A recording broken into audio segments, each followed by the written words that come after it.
Ramadan, berpuasa, dan kami juga minta maaf kalau ada kesalahan, dan kita sama-sama melaksanakan ibadah suci dalam 30 hari ke depan nantinya. Nah, yang kedua, kami mengadakan press conference ini khusus untuk membicarakan 4 hal. Yang pertama adalah nanti kita akan bicarakan mengenai mispersepsi, salah arti seolah-olah RRT menyerah. Enggak, ngawur itu kalau bilang menyerah ya. Yang benar adalah kita minta penghentian penyidikan itu demi hukum ya. Karena proses awalnya sudah melanggar undang-undang. Nanti kita akan bicarakan secara detail. Yang kedua, Dr. Tifa menemukan spesimen yang berbeda antara yang di press conference-kan Dirtipidum Brigjen Johandani pada tanggal 22 Mei dengan apa yang diberikan ke Bonatua Silalahi salah satunya setelah dia memenangkan gugatan di Komisi Informasi Pusat. Itu 2 spesimen yang berbeda. Kalau yang berbeda, sementara yang mengumumkan adalah 2 institusi resmi, itu masalah. Nanti Pak Ugrom bisa menambahinya. Yang ketiga, Mas Roy seperti biasanya akan menunjukkan kaosnya. Mas Roy akan bicara mengenai spesimen yang lain, mengenai ijazah dan lain sebagainya. Dan skripsi. Jadi 3. Nah, yang keempat, kita mau spill rencana CLS, Citizen Lawsuit, yang dilakukan oleh Purnawirawan TNI. Ada Maijen, ada Brigjen, ada Marsikal Pertama, ada Laksamana juga ya. Nanti disampaikan oleh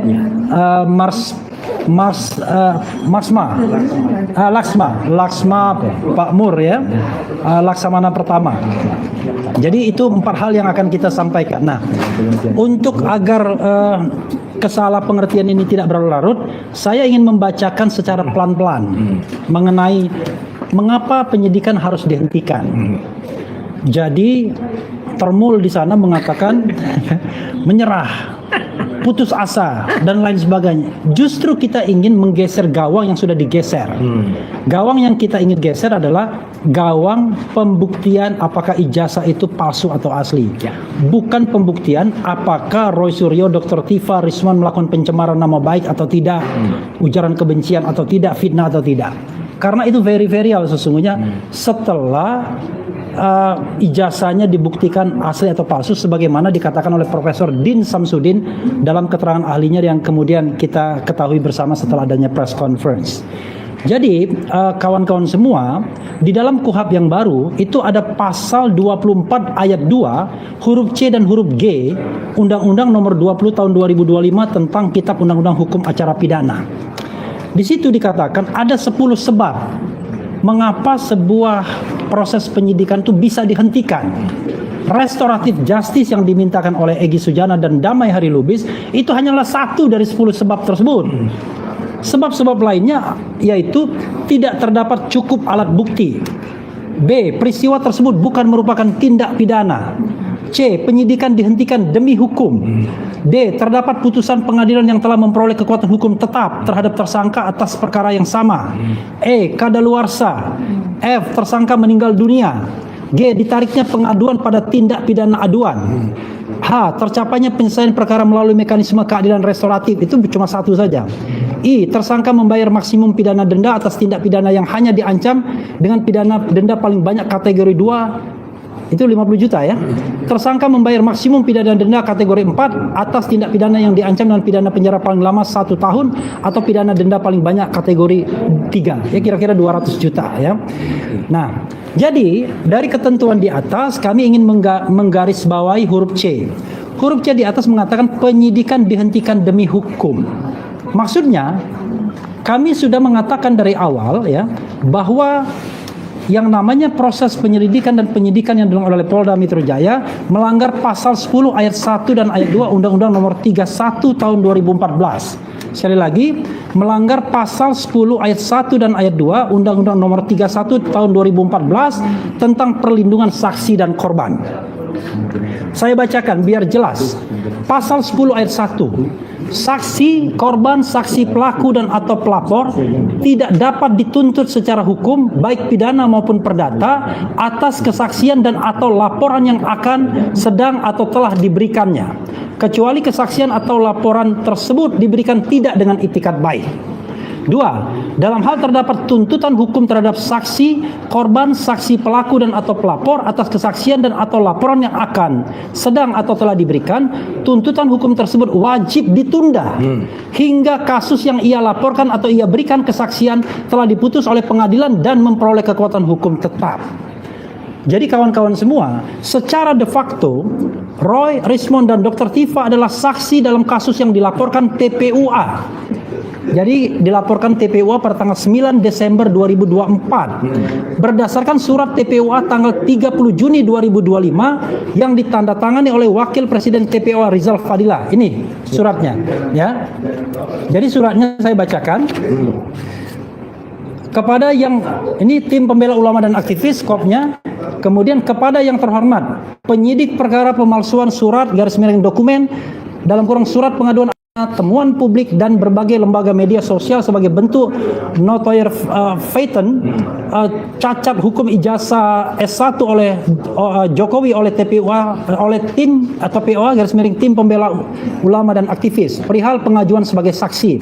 Dengan hormat, sehubungan dengan pengaduan masyarakat yang kami lakukan pada tanggal 9 Desember 2024 bernomor TPUA garis miring 12 garis miring 2024, kami merencanakan akan menghadirkan saksi yang bernama Dr. Fauzia Tiasuma dalam kurung Dr. Tifa yang juga ikut serta berkunjung ke Universitas Gadjah Mada Yogyakarta bersama Dr. Roy Suryo dan Dr. Rismond Hasiolan Sianipar untuk mendapatkan informasi tentang ijazah dan yang lain-lain sehubung dengan kelulusan Jokowi sebagai sarjana kehutanan. Demikianlah pengajuan kami. Atas perhatian dan kerjasamanya kami ucapkan terima kasih. Jakarta 30 Juni 2025, hormat kami Wakil Presiden TPUA, tim pembela ulama dan aktivis Rizal Fadila SHMH. Ya, ditandatangani. Jadi jelas di sini bahwa RT Roy, Rismond dan Dr. Tifa bertindak sebagai saksi dalam gelar perkara khusus yang diadakan pada tanggal 9 Juli 2025. Karena itu dia masuk dalam perlindungan dalam Undang-Undang Saksi dan Korban, perlindungan saksi dan korban, yaitu pasal 10 yang sebagaimana yang sudah saya sebutkan tadi. Oke, dengan demikian penyelidikan dan penyidikan terhadap laporan Jokowi tanggal 30 April 2025 bertentangan dengan pasal 10 ayat 1 dan ayat 2 Undang-Undang tentang perlindungan saksi dan korban. Jadi bertentangan dengan undang-undang. Kemudian, tapi orang mengatakan, tetapi bukankah kasus yang dilaporkan TPOA sudah dihentikan penyelidikannya? Kan begitu ya? Terhadap hal tersebut perlu dikemukakan dua hal penting. Satu, laporan Jokowi disertai pemeriksaan itu pada tanggal 30 April 2025. Padahal dalam tanda kutip penghentian penyelidikan baru diumumkan pada tanggal 22 Mei 2025 oleh Brigjen Johandani Dirtipidum Tindak Pidana Umum. Artinya penghentian penyelidikan itu baru diumumkan pada tanggal 22 Mei, sementara laporan Pak Jokowi itu 22 hari sebelumnya atau 23 hari sebelumnya, dan pada waktu hari bersamaan Pak Jokowi sudah diperiksa. Artinya laporan itu sudah diproses ketika proses di Bareskrim belum dihentikan. Itu satu. Yang kedua, penghentian penyelidikan bertentangan dengan pasal 1, 79 dan 80 Perkap Peraturan Kapolri nomor 10 tahun 2029 tentang tata cara dan persyaratan permintaan pemeriksaan teknis kriminalistik dan seterusnya. 2009. Ya. Jadi salah satu yang kita lihat dalam pasal 80 mengatakan pemeriksaan barang bukti dokumen sebagaimana dimaksud dalam pasal 79, tadi kita sebutkan pasal 79 juga, wajib memenuhi persyaratan formal sebagai berikut. A. Permintaan tertulis dari Kepala Kesatuan Kewilayahan atau Kepala Pimpinan Instansi. B. Laporan polisi. Laporan polisi nggak ada. Karena yang ada adalah masuk Dumas. Ya. C. BAP saksi garis miring tersangka atau laporan kemajuan. Yang jelas BAP saksi nggak tahu kita, tapi tersangka pasti sudah tidak ada karena baru proses penyelidikan. Laporan kemajuan kita tidak tahu. Tapi D ini yang paling penting. Berita acara pengambilan, penyitaan dan pembungkusan barang bukti nggak ada. Sama sekali nggak ada. Kemudian autentikasi dokumen pembanding nggak ada juga. Jadi kita mengatakan bahwa apa yang dilakukan oleh Bareskrim ya atau Dirtipidum atau Diktipidum itu melanggar undang-undang dan melanggar peraturan Kapolri terutama. Sehingga cacat hukum sesungguhnya proses penghentian penyelidikan tersebut. Oke. Dan kita perlu ketahui pasal 1 angka 16 Undang-Undang Nomor 8 tahun 1981 yang dijadikan dasar pada waktu itu sebelum ada KUHP yang baru. Penyitaan adalah serangkaian tindakan penyidik untuk mengambil alih dan atau menyimpan di bawah penguasaannya benda bergerak atau tidak bergerak, berwujud atau tidak berwujud untuk kepentingan pembuktian dalam penyidikan, penuntutan dan peradilan. Jadi sekali lagi, kalau kita bicara berita acara penyitaan pasti tidak ada, karena penyitaan hanya dalam proses penyidikan, ya, penyidikan, penuntutan dan peradilan. Kemudian itu alasan pertama, alasan demi hukum. Kemudian ya, mengenai alasan kedua, ya, dapat dikemukakan fakta bahwa SP3ES dan DHL berdasarkan pasal 79 ayat 4 KUHP bahwa pencabutan laporan atau pengaduan hanya dapat dilakukan setelah pelaku memenuhi seluruh kesepakatan sebagaimana dimaksud pada ayat 2. Dengan diterbitkannya SP3 bagi Egy Sujana dan DHL, artinya laporan polisi LP sudah dicabut. Karena karena laporan polisi S dan DHL sudah dicabut, maka otomatis LP itu gugur secara keseluruhan karena tersangka lain dalam nomor LP yang sama. Jadi kawan-kawan semua, yang dilaporkan memang delik aduan, tetapi Pak Ugro mengatakan ini kan peristiwa pidananya sesungguhnya, dan kemudian penyidik cari-cari pasal. Tidak hanya pasal delik aduan yang disangkakan, tapi juga delik pidana umum. Tapi intinya adalah ketika semua itu dicabut dengan keluarnya SP3 Egy Sujana dan DHL, maka sesungguhnya artinya tercerabut semua terhadap 6 tersangka lainnya. Maka konsekuensinya proses penyelidikan dan penyidikan sudah tidak ada dasar hukumnya lagi karena sudah dicabut.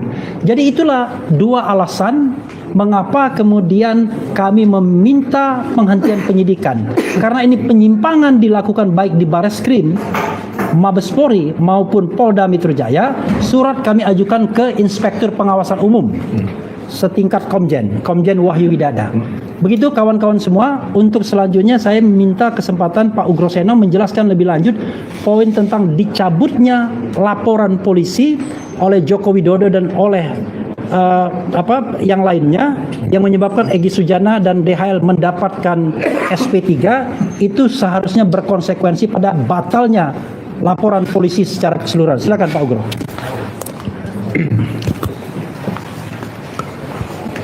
Baik, terima kasih. Jadi saya melanjutkan Mas Refli tadi.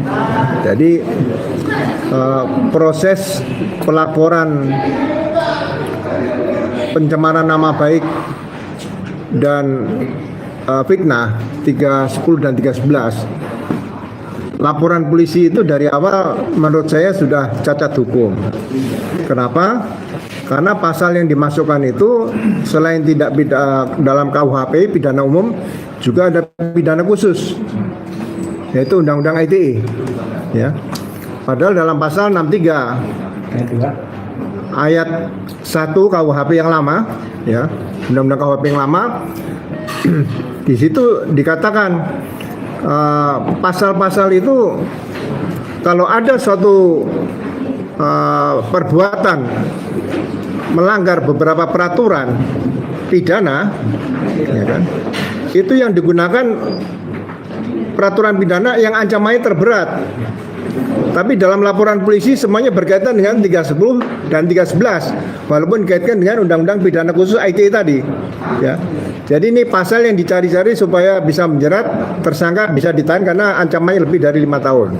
Ya. Yang kedua, kalau tetap menggunakan beberapa pasal pidana umum dan pidana khusus, harusnya juga berpedoman pada pasal 63 KUHP yang lama ayat 2. Yang diberlakukan harusnya pidana khusus, bukan semuanya dipakai. Ya. Nah, kemudian perbuatan pencemaran nama baik dan fitnah, karena sudah diarahkan ke RJ ini pasal 79 tadi ayat 5 dinyatakan harus mendapatkan penetapan pengadilan. Ya. Kalau mendapatkan penetapan pengadilan, 4 LP yang diajukan bersama-sama mulai dari 2831 kemudian 976, 978 dan satu berapa saya lupa itu, ya 4 LP itu. Berarti berkas perkara itu tidak akan bisa maju karena tidak akan diterima di pengadilan nanti. Karena sudah dilakukan restoratif justice di situ. Ya. Sehingga akan sulit mau maju ke depan. Sehingga bagi saya peristiwa-peristiwa yang berkaitan dengan pasal 30 13 yang dituduhkan kepada 8 terlapor tadi, ya, itu sudah harus selesai peristiwa tersebut. Perbuatan yang dituduhkan kepada 8 orang berarti sudah selesai, tidak akan dilanjutkan lagi, karena tidak akan mungkin bisa diproses ke kejaksaan ataupun ke pengadilan, ya.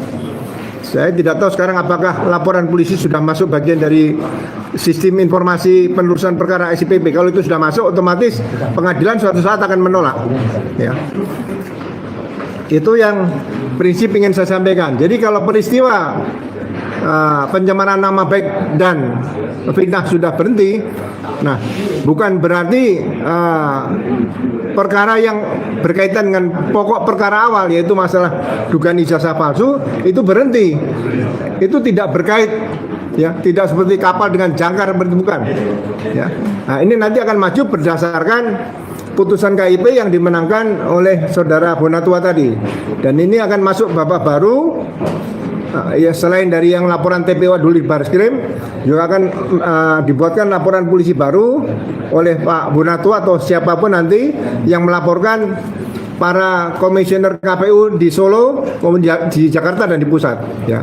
Jadi sekali lagi mohon dipisahkan antara peristiwa laporan polisi yang dilaporkan di Polda Metro, ya, dengan peristiwa penggunaan dugaan ijazah palsu tadi untuk menjadi calon wali kota waktu itu, kemudian calon gubernur dan calon presiden. Itu saja tambahan dari saya supaya ini memperjelas dan mempertegas bahwa tidak ada sebutan penyerahan diri, memaksa SP3 dan sebagainya. Karena SP3 yang dilakukan itu adalah perbuatan seluruhnya yang dilaporkan oleh Jokowi dan Pak Jokowi dan kawan-kawan, ya, dalam bentuk 4 LP tadi, ya. Itu saja, terima kasih. Ya, jadi jelas tegas, ya, tidak ada kompromi, tidak ada niat RRT untuk meminta maaf, tidak ada niat RRT untuk restoratif justice. Yang ada adalah kami menuntut dihentikan penyidikan ini karena sudah bertentangan dengan hukum, demi hukum. Itu yang paling utama, demi hukum, karena ini sudah bertentangan dengan undang-undang, bertentangan dengan peraturan Kapolri, sehingga demi hukum harusnya penyidikan dihentikan, ya. Oke, berikutnya Dr. Tifa akan menyampaikan hal yang ingin disampaikan. Ya. Oke, silakan dokter. Ya. Mic dulu mana mic dulu? Enggak. Adanya Mike Tyson. Ya, silakan. Bismillahirrahmanirrahim. Assalamualaikum warahmatullahi wabarakatuh. Pada 2 hari menjelang Ramadan, insya Allah.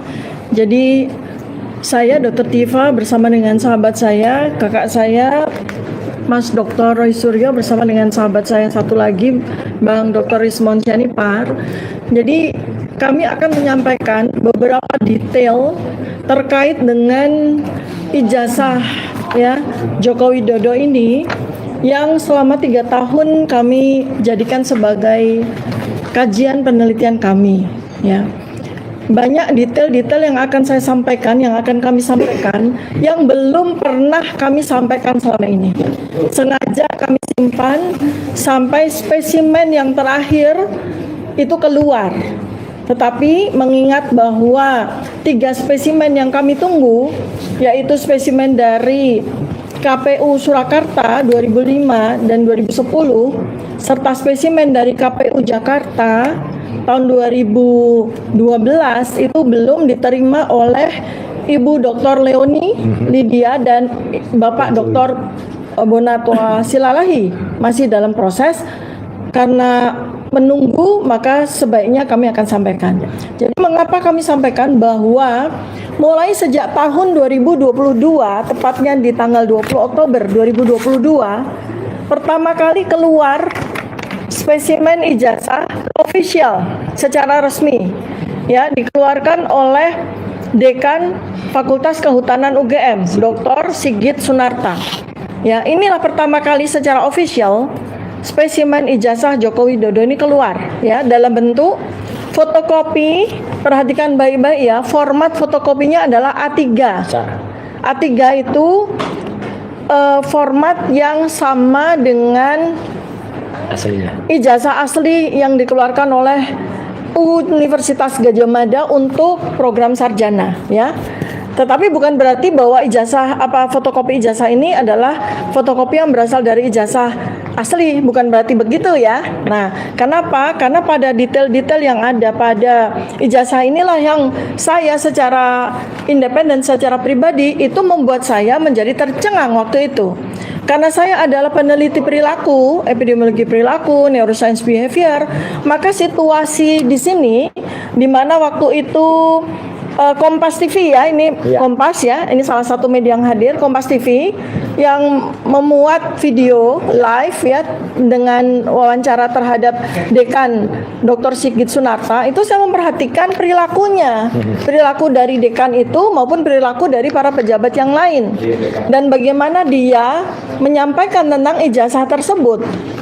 Ya, jadi sekali lagi ini saya pertegas kepada seluruh rakyat Indonesia bahwa kami bertiga itu bekerja sesuai domain kami masing-masing. Ya, yang kemudian hasil penelitian kami selama 3 tahun ini kami bukukan dalam buku Jokowi's White Paper. Ya, Mas Roy Suryo itu meneliti dalam domain beliau tentang telematika, keahlian telematika, kepakaran telematika. Rismond Sianipar itu dalam kepakaran digital forensik, dan saya dalam keahlian neuroscience behavior, perilaku ya. Ini supaya jelas betul ya bahwa kami semua itu tidak bekerja dalam operasi yang melintas keilmuan kami, walaupun memang kami ini multilinier ya, jadi panduannya. Nah, sekali lagi saya sampaikan bahwa ini adalah spesimen ijazah Joko Widodo ya, yang secara ofisial pertama kali dikeluarkan. Nah, kemudian pada detail-detail ijazah ini, nah tampak berbagai macam perilaku yang memang anomali ya, memang anomali begitu ya, anomali ya. Kenapa? Karena ada beberapa kesempatan sejak Joko Widodo itu menyampaikan bahwa beliau adalah mengaku sebagai lulusan Fakultas Kehutanan UGM ya, di tahun 2017 pada reuni di UGM ya. Kemudian ada beberapa kali reuni-reuni berikutnya yang diadakan oleh yang bersangkutan. Seharusnya ya pada saat itu ada peluang atau kesempatan yang bersangkutan sendiri sebagai orang yang mengaku memiliki ijazah asli Jokowi, ijazah asli, mengeluarkan ijazah itu sendiri ya. Tetapi justru yang mengeluarkan untuk yang pertama kali justru malah Dekan Kehutanan UGM, dan itu pun dalam bentuk fotokopi. Nah, detail dari fotokopi ini menarik ya teman-teman, karena dalam fotokopi A3 itu ya ada lipatannya ya, ada lipatannya. Ini kalau Anda dapat yang versi yang detail itu Anda akan lihat bahwa ada lipatannya ya. Ini perhatikan baik-baik, ada lipatannya ya. Kemudian ada satu detail yang sampai dengan hari ini masih kami simpan ya. Ada sebuah artefak ya yang sampai dengan hari ini kami simpan dan kami buka sekarang. Artefak itu adalah noktah pada logo Universitas Gadjah Mada, noktah pada logo Universitas Gadjah Mada. Yang dulu kami bersengaja sampaikan itu kemungkinan tumpahan kopi, tumpahan teh. Tapi sejalan dengan waktu kami tahu bahwa itu adalah bleberan dari tinta, bleberan dari tinta. Ya, bleberan dari tinta. Ingat baik-baik ya. Jadi pada ijazah versi 2022 versi Dekan Kehutanan ada noktah bleberan tinta yang kemungkinan berasal dari logo UGM akibat tahun ya, ingat baik-baik. Nah, ini nanti akan kami sampaikan kepada ahlinya ya, yaitu ahli yang juga menjadi ahli kami, yaitu Profesor Tono Saksono, karena beliau ahlinya bagaimana membuat yang digital yang analog akan dikonversi dengan digital dan sebagainya dan seterusnya ya. Ini nanti keahlian beliau nih. Mesinnya untuk memastikan apakah nokta ini betul-betul bleberan dari logo UGM ya atau oleh hal lain. Mesinnya menurut beliau ada di Belanda.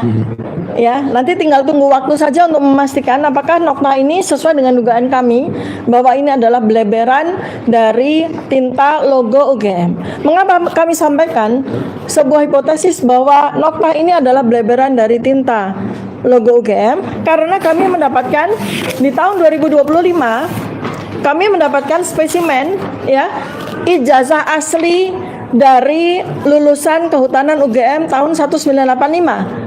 Ya, ini kami melihat dengan mata kepala sendiri, kami pegang, kami cek ya, dan kemudian beberapa kali juga kami uji. Tampak bahwa karena tahun 40 tahun ya, maka logo UGM ini mengalami pemudaran ya. Kemudian tintanya kemudian bleber.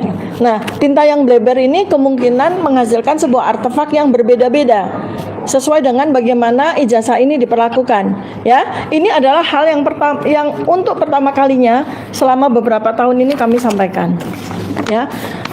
Nah, dikunci dulu ya bahwa spesimen ijazah yang dikeluarkan oleh Dekan Kehutanan UGM itu ada dua ciri utama, yaitu dia terlipat, ada tanda lipatannya, dan ada noktah bleberan tinta dari logo UGM ya.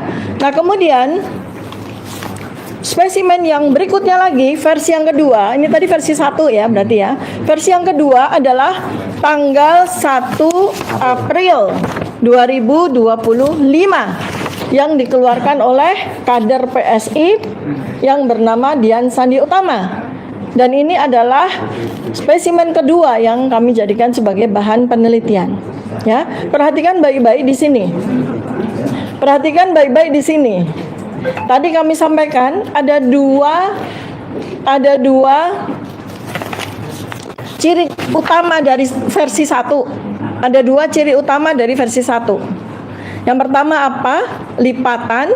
Yang kedua adalah noktah bleberan tinta. Ya. Nah, versi yang kedua keluar di tanggal 1 April 2025, tidak ada lipatan dan logo dalam keadaan bersih tanpa ada bleberan tinta. Artinya, hipotesis kami mengatakan bahwa dua spesimen ini berasal dari dua spesimen yang berbeda. Ya, jadi ini versi 1, ini versi 2. Berikutnya lagi ciri dari spesimen ijazah yang dikeluarkan oleh Dian Sandi adalah bleberan tinta. Ini bleberan tinta ya. Jadi bukan gripis karena rayap, bukan. Ya, ini bleberan tinta. Ya, bukan gripis karena rayap, bleberan tinta. Artinya, menurut Mas Roy dan Bang Rismon, ini adalah hasil dari print out. Jadi printernya yang bleber tintanya, ya, bukan karena rayap, ya, oke. Dan yang jelas adalah bahwa ini tidak ada bleberan tinta karena usia. Logo dalam keadaan bersih dan itu tidak wajar untuk logo yang usianya 40 tahun, ya. Kalau yang wajar, ya, pasti sudah mengalami pemudaran seperti ini. Oke ya. Oke. Jadi kita sudah mendapatkan versi 1 dan versi 2. Lalu kemudian muncul ya spesimen ijazah berikutnya pada saat presentasi Bareskrim oleh Dirtipidum waktu itu Pak Juhandani ya. Ini di tanggal 22 Mei 2025. Ini adalah spesimen versi 3. Ya, spesimen versi 3. Ada dua ciri khas yang sama dengan versi 1. Ya.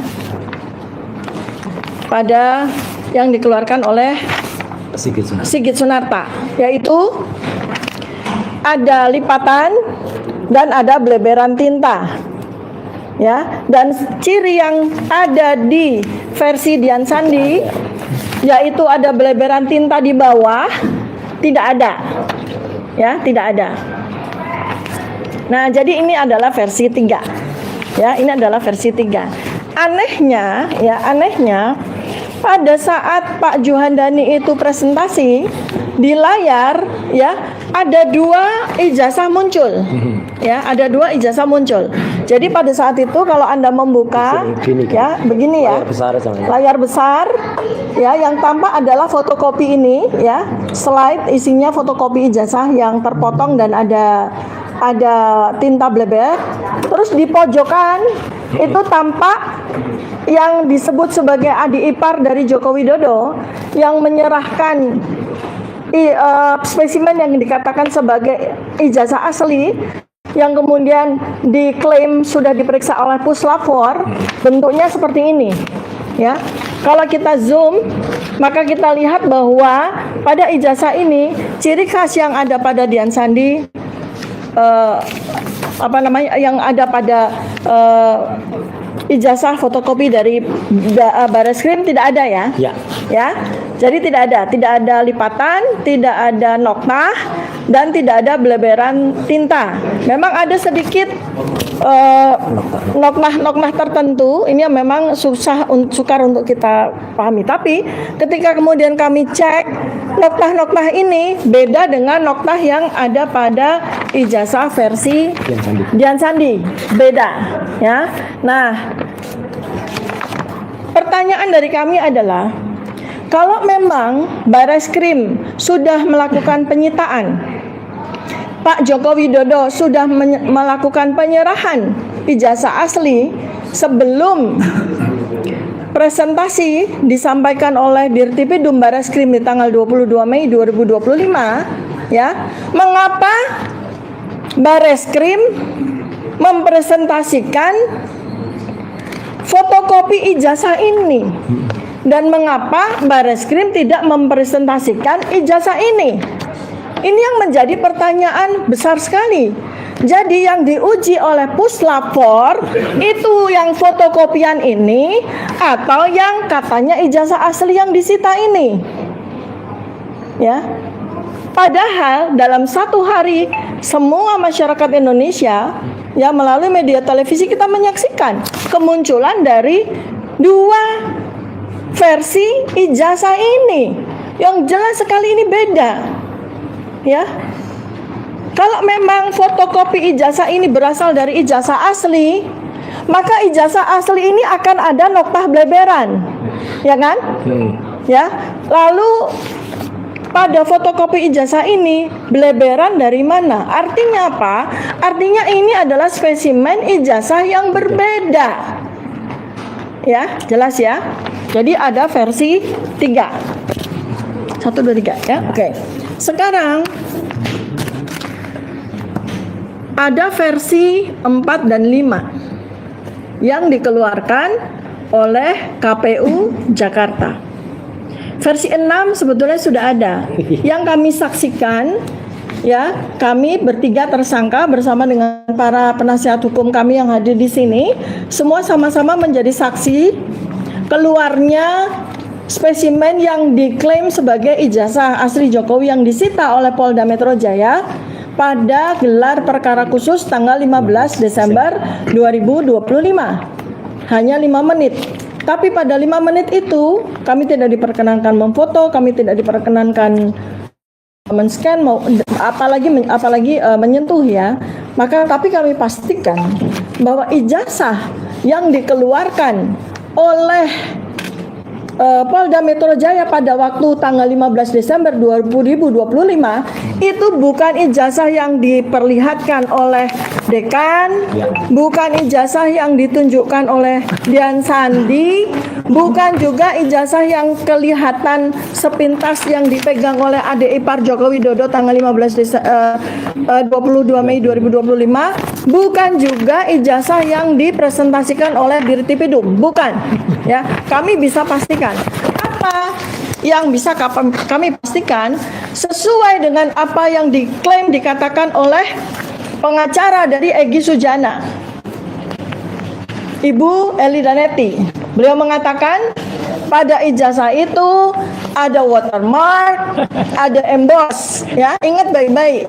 Bu Eli Daneti sebagai salah satu saksi yang mengikuti gelar perkara khusus 15 Desember 2025 secara jelas menyatakan ada watermark dan ada emboss.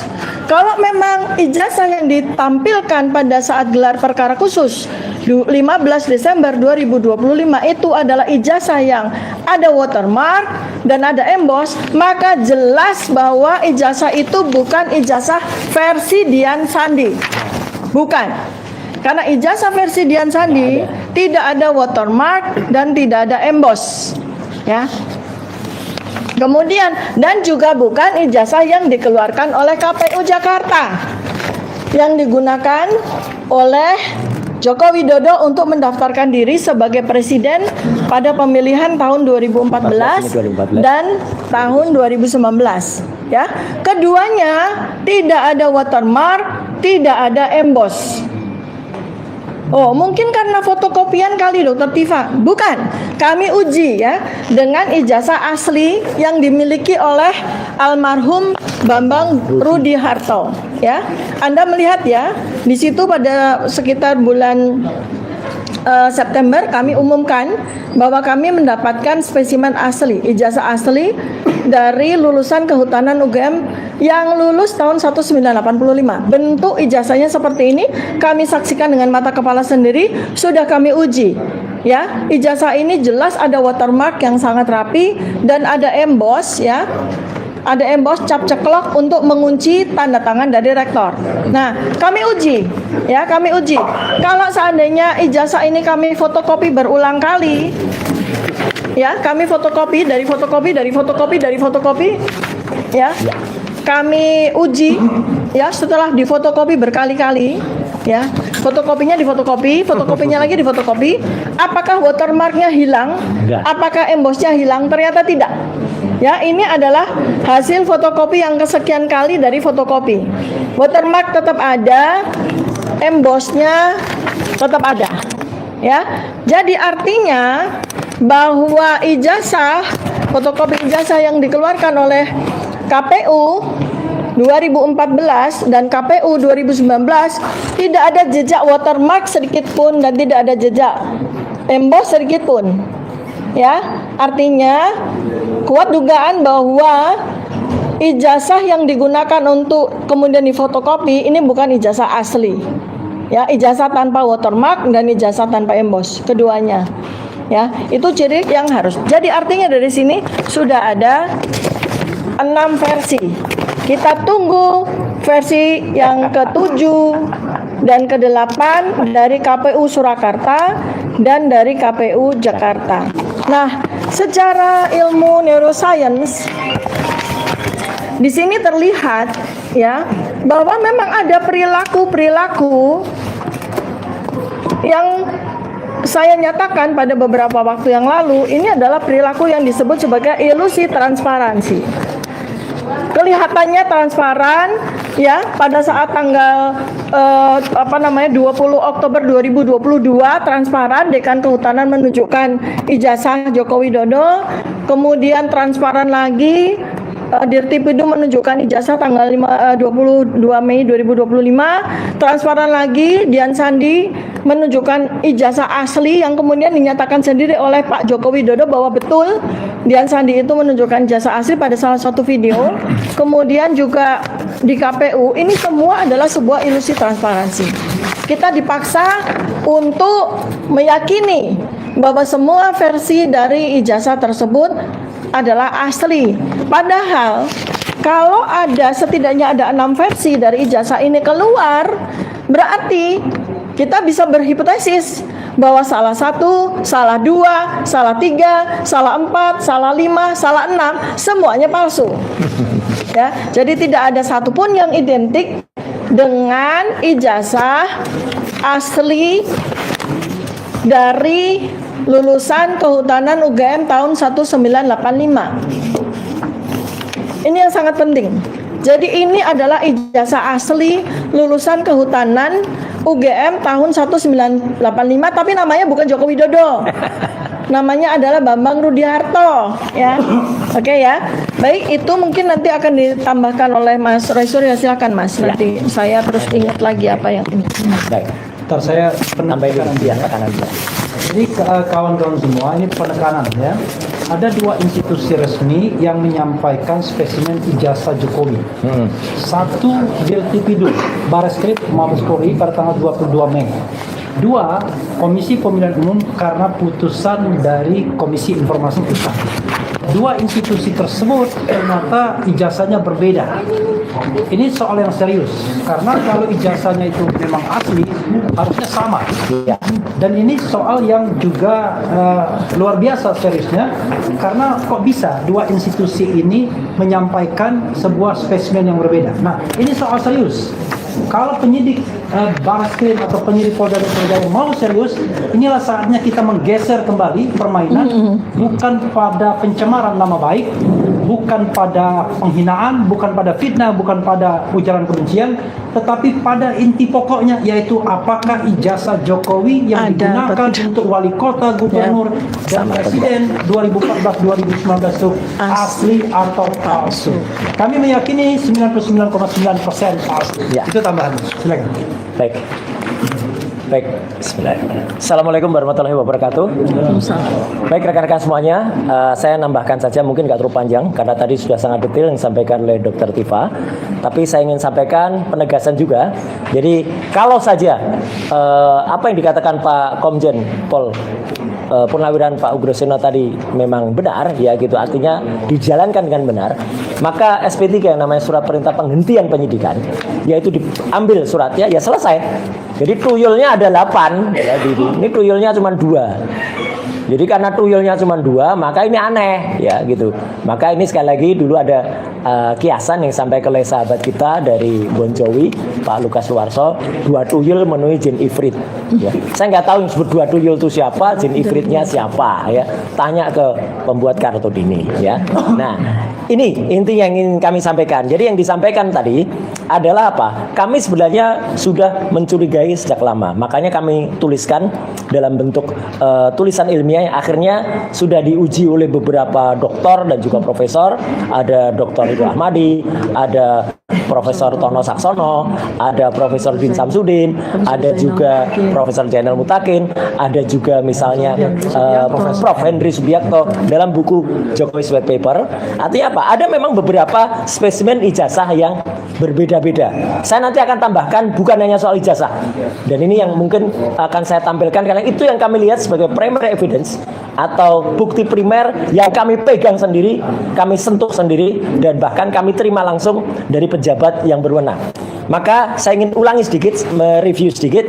Ini yang disebut tadi penampakan ijazah Jokowi, ya, tanggal 24 Oktober 2022. Websitenya masih ada sampai dengan sekarang, ya. Saya nggak perlu bacakan di situ, ya, itu ada. Jadi ini memang resmi. Artinya apa? Artinya tidak terkena pasal 32 dan 35. Karena yang menampilkan adalah Dekan Fakultas Kehutanan Dr. Sigit Sunarta. Dan itu ditampilkan waktu itu. Itu kenapa kami belum bergerak melakukan penelitian, ya. Karena apa? Ini masih berupa fotokopi hitam putih. Jadi ini yang saya tambahkan dari Dr. Tifa. Karena hitam putih, kami belum bisa memeriksa yang namanya tekstur, kami belum bisa memeriksa bedaan warna. Kami, ya, tapi secara perilaku, Dr. Tifa sudah mengamati bagaimana perilakunya Dr. Sigit Sunarta, perilaku orang-orang yang ada di belakang ini, itu udah kelihatan mereka. Dan waktu itu pun sebenarnya kelihatan bagaimana gaya dia menunjukkan. Sempat dia juga menunjukkan dalam video itu adalah ijazah yang disebut-sebut miliknya almarhum Hari Mulyono waktu itu. Jadi waktu itu kenapa Dr. Tifa sudah melihat perilakunya. Dan baru kami meneliti itu ketika seseorang kader PSI. Nah, ini saya tampilkan utuhnya. Kalau tadi Dr. Tifa menampilkan potongannya, saya tampilkan utuhnya. Tanggal 1 April 2025 dia tulis buat yang ributin fotokopi ijazah Pak Jokowi. Saya ulas upload pada UTAS. Jadi ini peristiwanya mirip-mirip tahun ini, mirip-mirip sekarang ini, mendekati bulan suci Ramadan. Karena dia tulis kan, biar kalian tenang lebarannya, ya. Ini saya upload yang asli. Dia tulis yang asli ini. Tapi di sini jelas betul karena ini dari foto. persis tadi apa yang disampaikan oleh Dr. Tifa saya kuatkan lagi. Dan itu juga statementnya Dr. Ismon. Karena ini pakai kamera dipotret, harusnya yang namanya emboss, yang namanya watermark nampak. Kalau memang di situ lebaran tinta juga nampak. Tapi ini tidak tampak sama sekali. Kenapa tidak tampak? Saya juga sudah uji dengan menggunakan proses yang namanya ELA, Error Level Analysis. Kemudian dengan proses namanya Luminance and Gradients. Ini Luminance and Gradients. Luminance and Gradient itu tampak reliefnya. Tidak ada yang namanya watermark, tidak ada yang namanya emboss. Ada bleberan Ya, tinta. bahkan salah seorang kader, bukan kader ya, pendukung berat dari Jokowi, dari Joman, Andi Aswan namanya, berani menampilkan dan maaf saya ulangi dengan garis tegas, berani berbohong di depan publik, di depan salah satu TV, ada mikrofonnya di sini, ya, Anyus. Pada tanggal nggak boleh sebut Anyus ya, nggak boleh. Ya. Ada saksinya, Dr. Refli Harun juga ada pada tanggal 18 Oktober. Saya sendiri pada tanggal 19 November, saya 25 November. Itu adalah sama dengan Dian Sandi tadi. Tapi dia bilang itu scan asli. Scan asli. Dia bohong. Kalau scan asli, harusnya pada histogramnya juga berbeda. Ini histogramnya sama dengan yang punyanya Dian Sandi. Dan ini sangat ilmiah ya. ijazah sudah disita. Dan ijazahnya sudah disita pada tanggal 23 Juli. Jadi karena dia tampilkan ini pada tanggal 25 November, dia dapat ijazahnya dari mana? Itu kan kebohongan-kebohongan yang luar biasa. Nah, kalau dia lihat, inilah yang ditampilkan oleh saudara Andi Aswan. Ya. Kenapa ini saya katakan palsu? 99,9% palsu. Ini ijazah ini tadinya miring, ijazahnya Dian Sandi ini. Maaf, Dok. Ya. Sama dengan ini. Hanya saja kemudian ditarik-tarik sama dia, kanan kirinya ditarik sehingga apa? Logonya jadi meletot. Ini meletot namanya logonya ya, pating peletot. Jadi ini kami selaku alumnus UGM marah betul. Ada orang namanya Andi Aswan, bukan lulusan UGM, merusak logo yang sudah dibuat oleh RJK. Logo UGM itu dibuat oleh Pak RJK Tamsi, seorang seniman dari ASRI, Akademi Seni Rupa Indonesia atau Institut Seni Indonesia sekarang. Kemudian disempurnakan oleh Prof. Muhammad Adnan pada tahun 93. Sekarang jadi bulat logonya. Dulunya seperti ini. Dan ini menjadi rusak, meletot ini. Teman-teman bisa lihat logo yang asli. Seperti ini. Dan ini untuk pertama kalinya saya tampilkan juga yang asli. Karena tadi Dr. Tifa menampilkan ini, saya tampilkan lebih sempurnanya. Ini nampak tidak di pixel. Ya. Siapa nama orangnya, fotonya kayak apa, ini pertama kalinya saya tampilkan. Ya, jadi artinya apa? Artinya orangnya jelas, almarhum Bambang Rudiharto. Ini atas kebaikan kita ahli warisnya Pak Rujito. Jadi kita sekaligus berdoa semoga Pak almarhum Bambang Rudiharto tenang di sisinya dan beliau sangat membantu kita. Yang ingin saya sampaikan Pak teman-teman, perhatikan watermarknya, jelas banget ini watermarknya. Perhatikan embossnya, jelas banget nih embossnya. Apapun kalau itu asli, ya memang asli, nggak akan bisa dipalsukan. Kalau memang palsu, ya memang palsu. Dan ini adalah yang sudah ditampilkan juga pada sidang Citizen Lawsuit di Solo, ya beberapa waktu yang lalu oleh yang bersangkutan sendiri, oleh Pak Rujito, selaku adik dari almarhum Bambang Rudiharto. Tapi ini pun besok tanggal 18, 2 hari lagi akan saya tampilkan kembali di Solo dengan analisisnya. Saya insya Allah bersama Dr. Ismon Hasilon Sineper akan sama seperti Pak Ugro, yang Pak Ugro juga waktu itu menampilkan di Solo. Ini bukan fotonya Jokowi yang tadi itu, ya karena ini Pak Ugro sendiri melihat memperbandingkan Jokowi nggak kayak gini gitu dulu. Dan beliau itu adalah berpengalaman 35 tahun loh sebagai seorang aparat negara. Jadi penyidik juga sudah pasti sangat hafal. Orang kecilnya kayak apa ya Pak Guru ya, besarnya kayak apa juga pasti tahu, nggak akan bisa berbeda.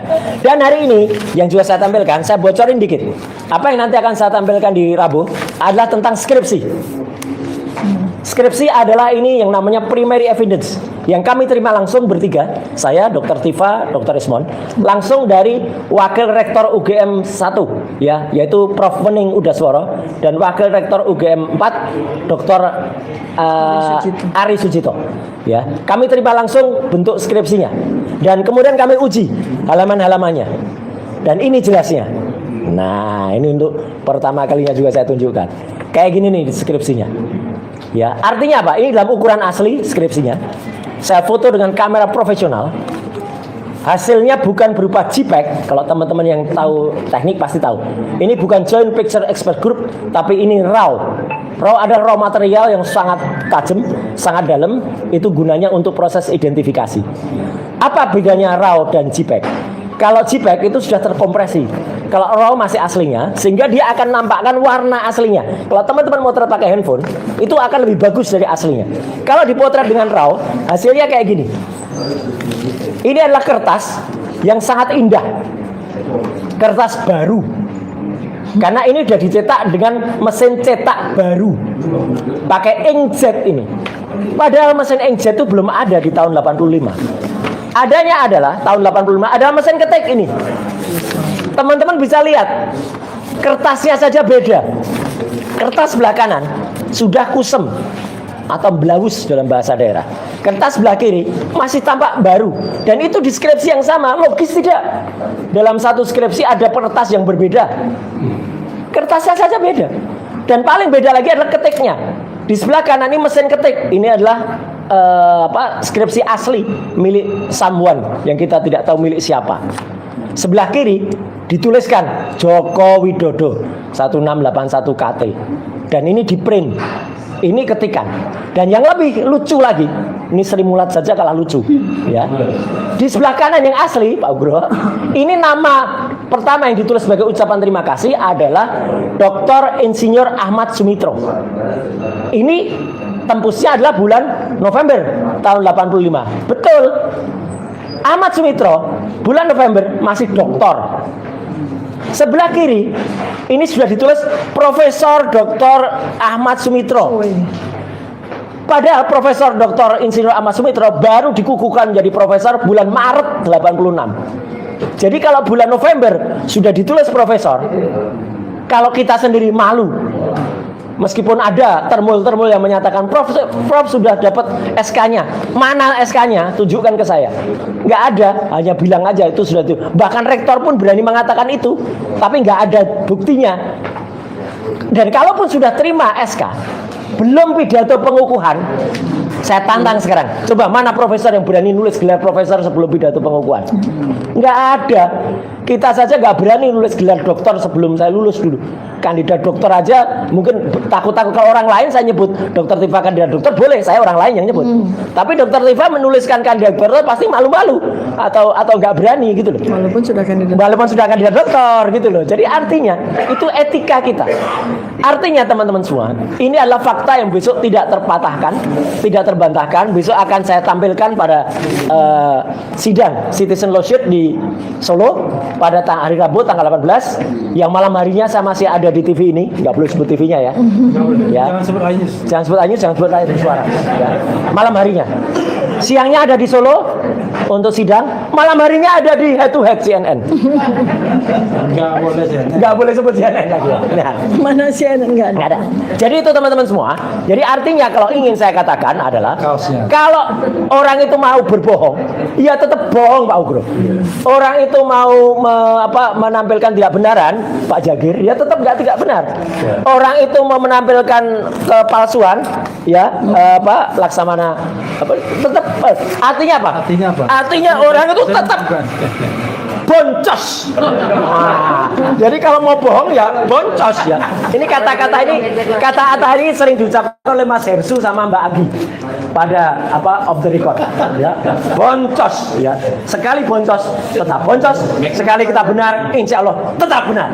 Terima kasih. Wassalamualaikum warahmatullahi wabarakatuh. Saya nambahin. Ya, silakan Dokter. Ya. Ini saya ingin menambahkan sambil menunjukkan bahwa ilmu kami itu berpadu menjadi satu sehingga kami bisa menunjukkan ini semua. Jadi Mas Roy dan Bang Rismon itu meneliti benda matinya. Saya meneliti benda hidupnya. Ini saya berikan contoh ya. Dari ketika tanggal 22 Mei 2025 ya. Bareskrim Mabes Polri itu sengaja menunjukkan dua ijazah yang berbeda. Di hari yang sama ya. Satu adalah spesimen ijazah yang ditampilkan pada slide dan satu lagi adalah yang disebut sebagai ijazah asli yang diserahkan oleh adik ipar Joko Widodo. Iya. Nah, ini ada pada satu frame. Iya, satu. Ya, ini hanya ahli perilaku yang bisa melihat dan bisa membuat pertanyaan. Pertama adalah mengapa Bareskrim sengaja menampilkan dua ijazah yang berbeda? Apakah mereka tidak memahami? Saya rasa tidak mungkin. Dan mereka nggak nyebut otentik. Sebab ya, ilmu yang saya gunakan untuk meneliti perilaku Joko Widodo yang terkait dengan ijazah ini adalah ilmu yang diajarkan di CIA, diajarkan di FBI, diajarkan di Badan Intelligence Polisi. Jadi ini ilmu saya itu bukan ilmu goib, ilmu yang sangat biasa. Oleh karena itu maka saya pun juga berpikir bahwa Bareskrim, Mabes Polri itu pasti juga punya ilmu tersebut atau setidak-tidaknya memahami. Oleh karena itu maka pertanyaan saya ketika di tanggal 22 Mei 2025 adalah mengapa Bareskrim sengaja menunjukkan dua spesimen ijazah Joko Widodo yang berbeda? Ini adalah sebuah pertanyaan misteri. Bisa terjawab kalau ternyata Bareskrim tidak paham. Ya, kalau Bareskrim Dirtipidum Johandani itu tidak paham bahwa dia menunjukkan dua spesimen ijazah yang berbeda. Nah, itu terjawab. Oh, berarti polisi tidak profesional. Tetapi saya meragukan itu. Ya, karena itu saya berpikir, apakah sebetulnya Bareskrim itu memberikan clue kepada kami sebagai peneliti untuk meneliti lebih lanjut? Ya. Sebab pada hari yang sama di mana Bareskrim menyatakan bahwa ijazah Jokowi itu identik, ya. Pada saat yang sama muncul, di hari yang sama, di detik yang sama muncul dua spesimen ijazah yang berbeda. Ini yang sangat menarik. Nah, kemudian saya ingin berikan sebuah teka-teki kepada seluruh netizen, ya, supaya bisa bersama-sama dengan kita untuk belajar. Ya, pertama adalah pada saat kemunculan spesimen pertama kali di tanggal 20 Oktober 2022, 24 Oktober 2022, jejak digitalnya masih ada. Dekan Kehutanan UGM Dr. Sigit Sunarta itu menunjukkan fotokopi ijazah Joko Widodo yang dia sebut sebagai fotokopi ijazah Joko Widodo, ya. Ya, fotokopi ijazah Joko Widodo. Ya. Tetapi dia tidak detail, dia tidak lihat detailnya. Ini adalah fotokopi bukan dari ijazah asli. Sebab kalau ijazah asli, ya, tidak mungkin disimpan dalam keadaan terlipat. Ya kan? Nggak mungkin ada satu orang pun di muka bumi ini yang menyimpan ijazahnya itu dalam keadaan terlipat. Sehingga ketika ditampilkan oleh Dekan Kehutanan UGM itu, dia mendapatkan fotokopi ijazah yang terlipat. Itu sungguh tidak masuk akal. Nah, makanya nih memang perlunya ahli perilaku itu diperbantukan di kepolisian, ya Pak Jenderal Grosena, ya.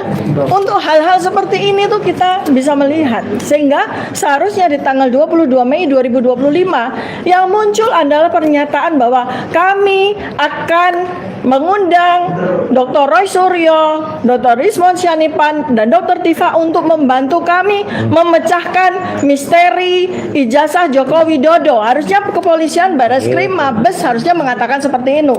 Bukan kemudian malah malah mentersangkakan kami dan mengikuti, mengekor begitu saja apa yang dimaui oleh Joko Widodo. Ya. Silakan. Iya, ini menarik ya. Tadi saya mau kasih kesempatan pada Pak Muryono Aladin spill gugatan yang mau dilakukan oleh Purnawirawan TNI. Ya. Tetapi di samping saya masih ada Pak Ugroseno yang harus mempertanggungjawabkan perilaku adik-adiknya. Karena bagi kami ini agak aneh.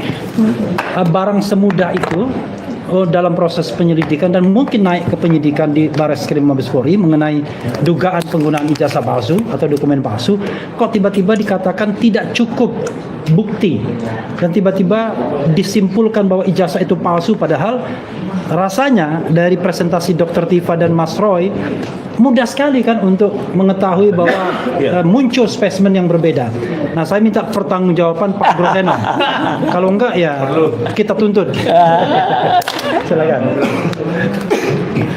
Ya, terima kasih. Jadi pernah saya katakan bahwa dalam suatu laporan dari masyarakat yang berkaitan dengan dugaan perbuatan pidana, itu di pasal 1 hukum acara pidana memang tertulis laporan dan pengaduan.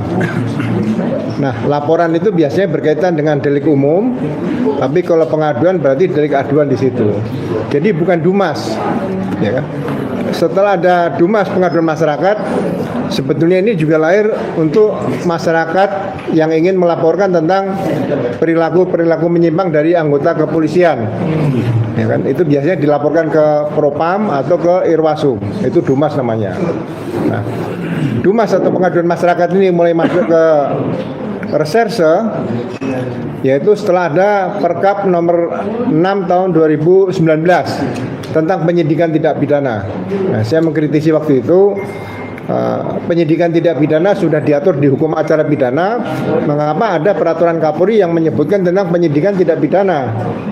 Seharusnya peraturan Kapolri itu mengacu kepada peraturan Kapolri tentang penangkapan, penahanan, kemudian pemanggilan saksi dan sebagainya seperti itu. Ya, nah, karena ini digunakan Dumas, sehingga laporan TPWA tadi di Bareskrim tidak diterima langsung menjadi laporan polisi, tapi menjadi pengaduan masyarakat. Nah, ini yang harus diperbaiki untuk Polri ke depan nanti. Setiap masyarakat yang melaporkan berkaitan dengan dugaan tidak pidana, ini harus dibuatkan laporan polisi. Kalau setelah ada laporan polisi, harus ditindaklanjuti dengan surat perintah dimulai penyidikan. Nah, surat perintah dimulai penyidikan itu nanti bisa ditindaklanjuti lagi dengan surat panggilan, bukan undangan klarifikasi, bukan. Ya.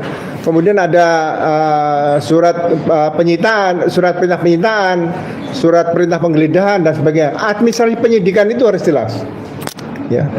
Kemudian kalau ada pemeriksaan laboratorium forensik, seperti tadi katakan ada peraturan Kapolri-nya, yaitu harus lengkap dokumennya. Ya. Baru dimintakan pemeriksaan laboratorium forensik, minta ahli untuk memeriksa seperti itu. Sehingga ya mudah-mudahan ke depan nanti Komisi Percepatan Reformasi bisa melihat hal ini, sehingga pelayanan-pelayanan kepada publik yang berkaitan dengan dugaan tidak pidana tidak lagi terjadi hal-hal seperti kemarin berkaitan dengan dugaan ijazah palsu tersebut. Ya, termasuk pemahaman pasal-pasal yang ada dalam buku ke-1 KUHP itu juga harus didalami, ya, sehingga masyarakat kalau bertanya apapun tentang masalah dugaan tidak pidana, bagaimana penyelesaiannya, bagaimana prosesnya, itu bisa dijawab sesuai dengan undang-undang baik tentang KUHP maupun hukum acara pidana seperti itu. Ya, mudah-mudahan ini ada perubahan ke depan bagi Polri yang sama-sama kita cintai ini. Terima kasih. Ya, ini the last but not least, ini ada sejumlah purnawirawan TNI, mulai dari Majen, Brigjen, Laksamana, kemudian Marskal, itu berencana mengajukan gugatan citizen lawsuit terhadap perilaku abuse of power dari penyidik. Jadi bersiap-siaplah bahwa masyarakat tidak tinggal diam kita menyaksikan penyidik dan tanda kutip dengan semena-mena mengenakan pasal-pasal yang tidak masuk akal, pasal yang menyebabkan ancamannya 12 tahun penjara. Padahal kita tahu terlalu banyak bukti untuk mengatakan ijazah Jokowi itu palsu. Dan mereka yang sudah melakukan penelitian ini pernah dipanggil sebagai ahli untuk dimintai keterangannya di kepolisian kalau memang dibutuhkan dalam pencarian alat bukti atau barang bukti. Jadi ini ada Pak Laksamana pertama Muryono Aladin. Silakan Pak Mur. Ya, silakan Pak. Ya. Ya. Baik, terima kasih. Assalamualaikum warahmatullahi wabarakatuh. Waalaikumsalam. teman-teman rekan media yang kami hormati, saya datang kemari itu sebenarnya mau nuntut Bung Refli sama RRT. Kenapa? Beberapa waktu yang lalu kami dengar Bung Refli katanya masuk angin dan RRT menyerah. Makanya saya datang. Kami sendiri dari FPP TNI, dari Forum Purnawirawan Prajurit TNI tidak percaya. Karena kami sangat yakin integritas dari Bung Refli dan integritas apalagi dari RRT ini yang luar biasa sebagai pejuang kebenaran. Bapak-bapak sekalian, Bapak Ibu sekalian, kita tahu persis bahwa sebenarnya rakyat kita dibikin bodoh semua oleh namanya mantan Presiden ke-7 Joko Widodo. Bayangkan, baris krim aja yang kita tahu, masalah apapun, kejadian apapun bisa segera diungkap hanya dalam beberapa waktu yang singkat.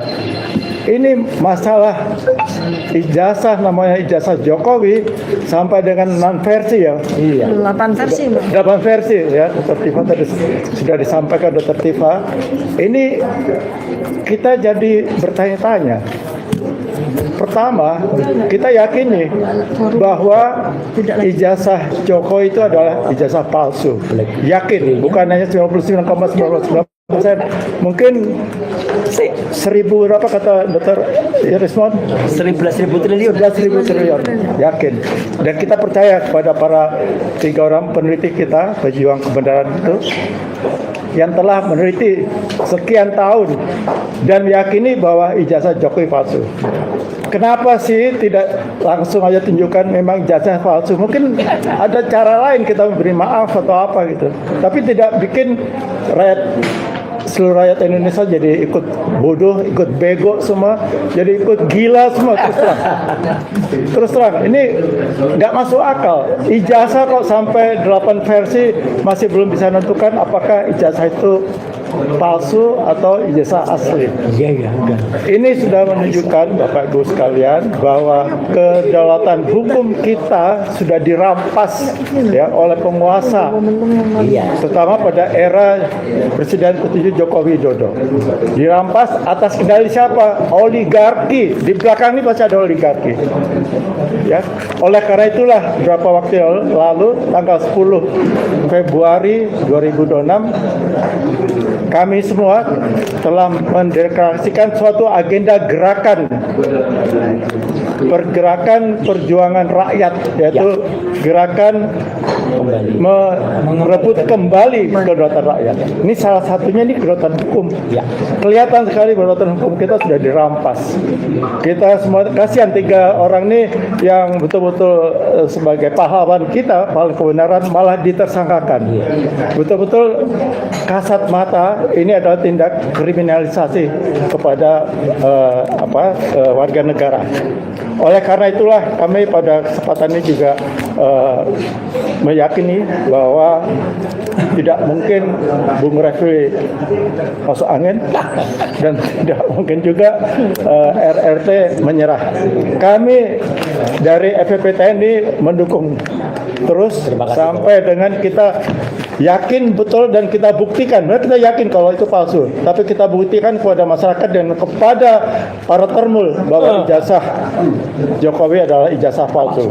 Oleh karena itulah kami dari FPTNI mengajukan gugatan warga negara atau namanya citizen lawsuit yang kami sampaikan beberapa waktu yang lalu, dan ini sudah ditandatangani oleh sekian jenderal.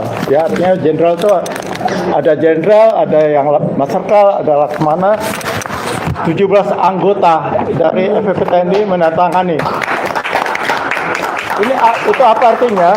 Kami mendukung dari gerakan dari RT yang di bawah kendali dari Bung Refli. Kami mendukung penuh supaya betul-betul kita bisa menguak, ya, bisa meyakinkan kepada Barreskrim meyakinkan kepada Jokowi bahwa percuma kalau kalian bohong, percuma kalau kalian itu tipu-tipu kita, karena kita lebih pintar.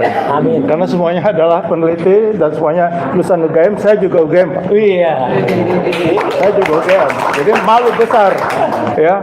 Kami malu, benar-benar malu karena perbuatan dari rektor UGM sedemikian rupa ikut mendukung. Jadi memang Jokowi ini membuat semuanya jadi pembohong. Jadi ingatlah, kebenaran itu tidak pernah bisa kalah, tapi tidak bisa salah. Iya. Ya, jadi kebenaran itu bisa kalah, tapi tidak pernah salah. Kali ini kebenaran. Ya, jadi ini kita yakini bahwa kita adalah di jalan yang benar dan kita bisa mengungkapkan segala sesuatunya ini adalah dengan mempersembahkan kebenaran abadi, kebenaran yang sungguh-sungguh kepada seluruh masyarakat Indonesia. Demikian Bu Refli, terima kasih. Assalamualaikum warahmatullahi wabarakatuh. Ya, terima kasih Pak Mur, kawan-kawan semua. Saya tadi tidak sopan ya, karena tidak memperkenalkan kepala RRT. Jadi ini ada Mary. Mary ini pendukung garis keras perjuangan mengungkapkan kebenaran oleh RRT. Di sampingnya adalah Ramdan Shah. Di sampingnya lagi ada Pak Mulyadi, di sampingnya Pak Joni Silalahi, ada Pak Al-Ghatiri, ya, manusia yang paling kuat di Republik ini. Ada Pak Jagir, ya kita bilangnya Bang Jagir, Jahmada Girsang namanya. Kemudian ada siapa lagi yang hadir? Di luar ada Fadli Nasution tadi, Ada Aziz. Yanuar, ada Roni Soehartono, ada Om Patrick, pendukung garis keras juga, ya. Jadi itu yang press conference kita, dan ada 3 kesimpulan besar ya yang ingin saya sampaikan. Pertama, sekali lagi RRT tidak minta restoratif justice. Ya. RRT tidak menyerah. RRT tidak masuk angin. RRT tidak minta maaf ke Solo, Ya. tidak mau sowan ke Solo. Betul. Tetapi yang kita tuntut adalah penghentian penyidikan demi hukum. Karena proses penyidikan baik di Barreskrim maupun Polda Metro Jaya sudah melanggar hukum, baik undang-undang maupun peraturan di bawah undang-undang. Yang kedua, spesimen ijazah Jokowi yang tampil di publik itu berbeda-beda. Ya, itu. Ada beberapa versi, termasuk antara Barreskrim dan KPU. Beda. Itu soal yang serius karena dikeluarkan sama-sama institusi yang resmi. Satu Mabes Polri dan satunya KPU. Barreskrim dan Dekan UGM itu beda. Ya, Dekan. Barreskrim dan Dekan UGM juga berbeda. Yang ketiga, kita mau menggeser permainan ini pada kasus semula. Iya. Yaitu pembuktian ijazah, apakah ijazah Jokowi itu asli atau palsu. Versi RRT sudah jelas 99,9% palsu. Ya. Jadi bukan pada hal-hal lain yang merupakan pinggiran, yaitu pencemaran nama baik, kemudian ujaran kebencian dan lain sebagainya. Siapapun yang tahu hukum paham bahwa yang namanya pencemaran nama baik, ujaran kebencian, penghinaan, fitnah dan lain sebagainya itu adalah pinggiran dari masalah utamanya. Masalah utamanya adalah apakah ijazah Jokowi asli atau palsu. Karena itu kami menantang Jokowi dan teman-temannya untuk membuktikan di citizen lawsuit apakah ijazah mereka palsu atau asli. Yes. Dan kami menantang Barreskrim Mabes Polri untuk membuka kembali kasus ini agar kemudian masyarakat bisa paham bahwa memang ada ijazah palsu tersebut. Karena kami meyakini terlalu banyak bukti-bukti yang bisa disodorkan ke Barreskrim Mabes Polri untuk membuktikan bahwa ijazah Jokowi adalah palsu. Itu saja. Saya membuka kesempatan untuk pertanyaan. Kalau ada pertanyaan, kalau tidak ada akan ditutup. Ada pertanyaan nggak? Nggak ada. Tidak ada pertanyaan ya. Oke. Terima kasih kawan-kawan semua yang sudah hadir dan sabar mendengarkan press conference terlama mungkin dalam jagat ini 1 jam. Wabillahi taufik wal hidayah. Wassalamualaikum warahmatullahi wabarakatuh.